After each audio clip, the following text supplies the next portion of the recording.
Hello everyone, welcome to Entry App. My name is Sakash Shukla, your educator at Entry App. So guys, today is 5th of September and IDBI is conducting IDBI Executive Examination. We are done with the Shift 1 examination. And what we saw in the Shift 1 examination was that Shift really difficult. Which of the sections were there which was difficult among all the three sections? We're gonna discuss in this video. And what can be the best attempt or the safer attempt for you guys if you were the part of Shift 1. So let us start discussing. So as you all know that there are three sections: reasoning ability, quantitative aptitude and English language. So let's talk about the quantitative aptitude section first, guys. So in quantitative aptitude section, guys, we saw quadratic equation, number series, approximation question, and only these set of questions that were from speed math वो ही easy थे भैया. बाकी सारे के सारे question अगर मैं देखूँ ना, डीआई वाले क्वेश्चन जो कि आपका टेबुलर ग्राफ और पाई चार्ट पर थे, that were of quite calculative in nature. Student took time to solve those question. और बात करें केसलेट डीआई की, तो वहाँ पर केसलेट डीआई आया था, पॉपुलेशन बेस्ड था. Again that was of quiet time taking in nature. और जो अर्थमेटिक के क्वेश्चन थे, कुछ क्वेश्चन मैं मानता हूँ ईजी थे, मतलब 10 से 12 जो भी क्वेश्चन थे, कुछ क्वेश्चन ईजी थे, कुछ क्वेश्चन उस पर डिफिकल्ट भी थे. तो बेस्ट अटेम्प्ट वहाँ पर बच्चों का बहुत कम गया है, मतलब लगभग 30 के आसपास या 30 से भी कम रह गया है out of 50, just because of the calculation, मतलब lots of calculation involve in the question. और बात करें रीजनिंग एबिलिटी की, तो भैया रीजनिंग एबिलिटी तो मुझे समझ में नहीं आ रहा कि what IDBI wants us to do in the reasoning ability section.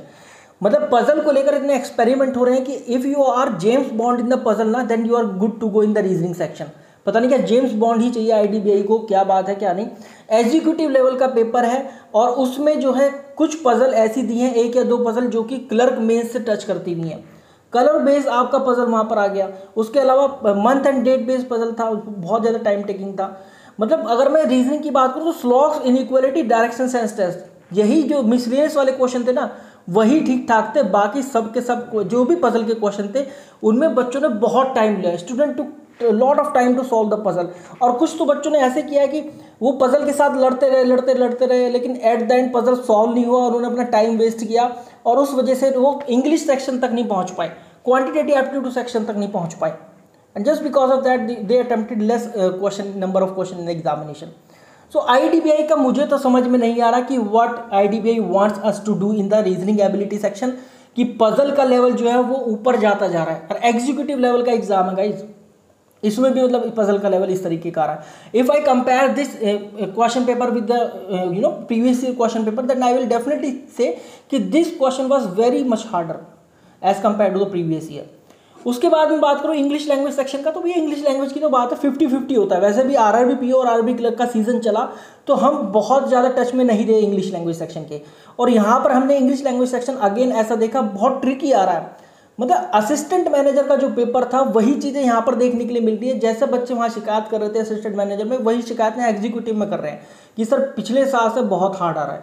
मतलब बिल्कुल ही अनएक्सपेक्टेड लेवल है. वहाँ रीजनिंग में जो है पजल को लेकर एक्सपेरिमेंट हो रहे हैं, मतलब अलग अलग तरह की पजल बच्चों को देखने के लिए मिल रही है, बहुत ज़्यादा मतलब टाइम टेकिंग है.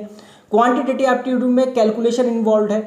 और इंग्लिश लैंग्वेज में जो है ट्रिकी आ रही हैं चीज़ें, बहुत ज़्यादा वो कैब बेस्ड चीज़ें आ रही हैं, ऐसी चीज़ें, मतलब ऐसे वर्ड जो कई बार बच्चों को नहीं पता होते. आरसी में वो 12 क्वेश्चन देखने के लिए डबल फिलर्स आया, पैरा जंबल्स आया. So just because of that guys, अगर मैं बताऊं आपने अगर 80 से लेकर 100 अटेम्प्ट किया and you are from the general category, then I have to say that you are in the safe zone.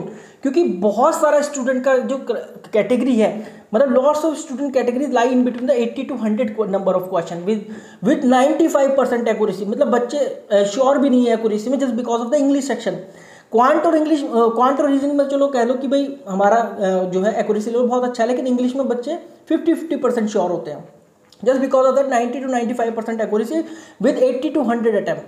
और कुछ बच्चे ऐसे भी हैं जो भैया 100+ अटेम्प्ट करके आ रहे हैं. ठीक है, मुझे नहीं पता वो किस तरह से कर रहे हैं, 100+ अटेम्प्ट कर रहे हैं, because post result is saying that lots of student attempted 100+, 110+ questions.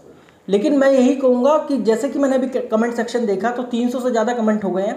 तो based on those comment I can say that कि lots of student attempted under 100 questions. और ये इस वजह से हो रहा है कि भैया रीजनिंग बहुत टाइम ले रहा है, क्वांट बहुत ज़्यादा टाइम ले रहा है कैलकुलेशन में, रीजनिंग पजल टाइम ले रहा है. और इंग्लिश लैंग्वेज में तो बच्चे टिक करने से भी घबरा रहे हैं कि हाँ इसका ऑप्शन कौन सा होगा. So guys what I will say कि अगर आपने 80 to 100 अटेम्प्ट करे तो डेफिनेटली बहुत सही सेफ जोन में हो. और कट ऑफ जो रहेगा प्रीवियस ईयर पेपर के मुकाबले, प्रीवियस ईयर के मुकाबले कम ही रहेगा। डोंट वरी अबाउट दैट, आपने अगले एग्जाम की तरफ फोकस कीजिए। Thank you very much. Please like the video, share the video, subscribe to the channel. Thank you.